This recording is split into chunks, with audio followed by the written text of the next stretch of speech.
Stay informed, darlings.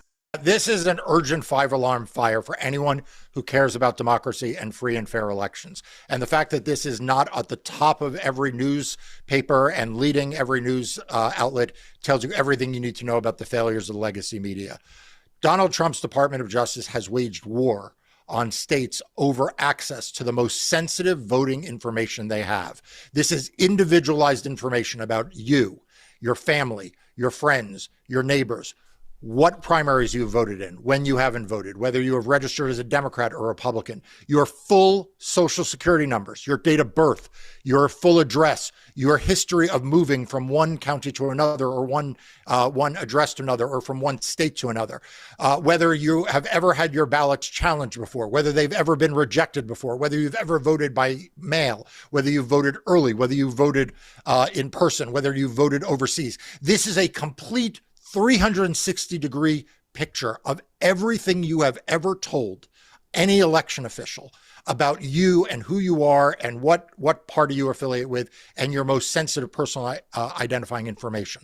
This Department of Justice is using the tools and the weapons of that department to sue now 21 states and the District of Columbia for this data and information. They want it from all 50 states. We are already seeing capitulation from a number of the worst of the Republican states who are betraying their citizens and turning this data over voluntarily. But these 21 states and the District of Columbia have told the Department of Justice no.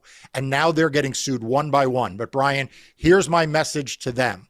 Every time you sue one of these states, my law firm and we get involved because we defend the voters. And so we are already intervening in 17 of those cases. We're only in 17 because there had only been 18 filed before today. By the time they are done, we will be matching them state for state, including the District of Columbia. So they're not going to get away with this without a fight. But I got to tell everyone, if you're not focused on this story, then you are not focused on what is going to be the dominant story, the dominant threat to free and fair elections in 2026. I mean, we should heap nothing but contempt on them. They will be remembered by history as the traitors of democracy that they are. Yeah. But in the short term, what do we need to do? If you're a citizen of one of those states, here's what you need to do. Number one, I need you to call your state legislators and your members of Congress, whether they are Democrats or Republicans, and tell them that you are outraged by this and it is not acceptable. But they'll never take our freedom!